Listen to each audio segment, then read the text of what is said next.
When the LA Lakers made the trade for Luka Doncic, everyone thought they were headed in the right direction. It seemed like they finally had a sense of identity, that they were going to start building towards a championship now contender, which was always the plan with LeBron. But when you pair up Luka Doncic and LeBron James, it really does seem like they had a real thing going for them. A younger, less injury prone star kind of in Luka Doncic, along with LeBron James fighting with every ounce left in his body to get that final ring. It seemed like the perfect pairing.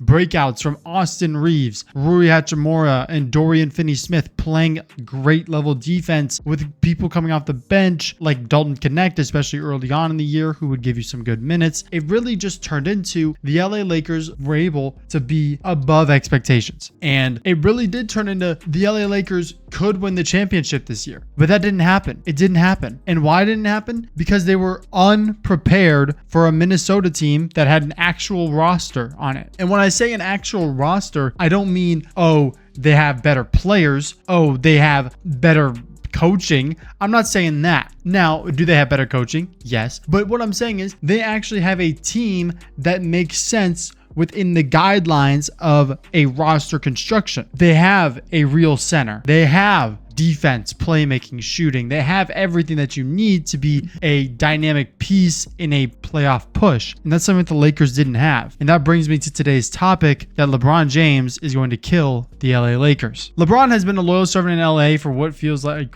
6 years now? I mean, it's been a while, but he's been very good in LA. I mean, it's LeBron James. He's always going to put up offensive numbers, but if you watch the games, LeBron has really stopped caring on defense. And I'm not going to say, he should be given 100% out there. He's 41? At some point, he's going to try less on defense just because he just doesn't care. He's LeBron. He doesn't have to care. He's the face of the GOAT debate currently in the NBA. He's one of the best players in the NBA still. He's going to put up triple doubles, but people are like, oh my gosh, LeBron's so good at defense because he gets these games where he gets 3 blocks and 2 steals. He really does sometimes just stand there and look dumb on defense. But I'm not saying that's ridiculous. That's not what I'm here to talk about. Right now, the current rumor in the NBA is that LeBron James is going to opt in to his $52.6 million player option. And that is the reason why the Lakers would get killed. LeBron James, billionaire, very good investments in pro teams, in technology, in himself, in sports cars and houses and real estate, I'm sure, in foundations. LeBron James doesn't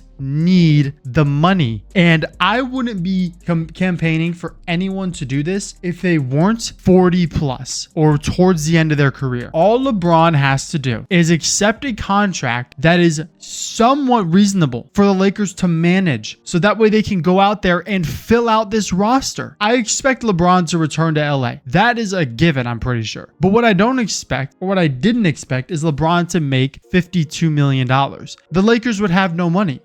Currently, if he accepts, LeBron is making $52 million. Luka is making 46. Rui Hachimura is making 20. Dorian Finney-Smith is making 15 if he opts into his player option. Austin Reeves is making 14.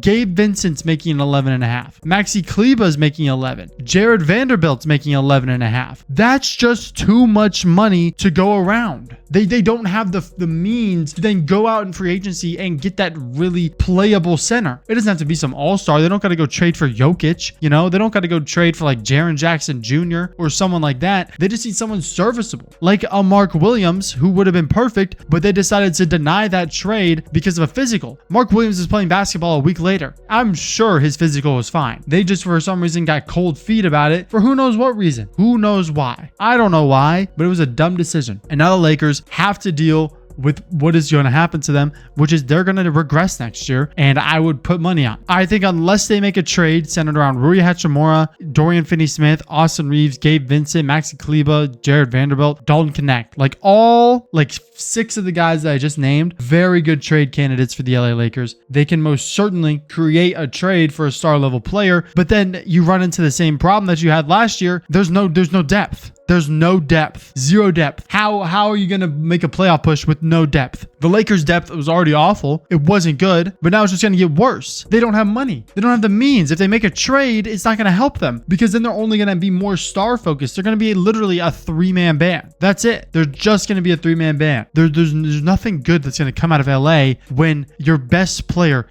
or arguably best player, Luka's probably the best player. Let me chill. But when LeBron James is going to opt into a $52.5 million player option at 40 years old, and he's going to play basketball 70% effort and probably get injured throughout the year, and then already make hundreds of millions of dollars probably throughout the year in just complete assets like, properties and stocks and investments. LeBron James doesn't need the money. And at this point in his career, I think he should heavily consider just taking, I'm not going to say a vet minimum, but a very cheap contract, because that's what's best for the Lakers. That's what could help the Lakers get over this hump. This year, the LA Lakers were $48 million over the salary cap. They just don't have money. They don't have money. They don't have talent. They don't have depth. They don't have a center. There's nothing going good for the LA Lakers right now, and they're not going to be good next year. I think next year will be LeBron James last year. He could play one more, but I think really at most you have 2 more seasons of LeBron James. But next year is more than likely the last year, if I had to guess. But LeBron, at some point, maybe eventually, he'll realize when he's like 50 doing podcasts that, hey,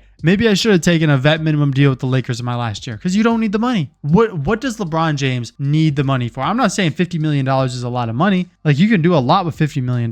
But does LeBron James need $50 million if he's trying to win a championship? No. This comes down to winning a championship. The Lakers need a center. They really need a center. And most importantly, they have to kind of keep this core, and they have to pay Luka Doncic. I think right now Austin Reeves is at threat of being traded. I mean, their core is just going to be gone. Their core is just going to be gone. LeBron's going to make $53 million, and it's going to be over. It's going to be over.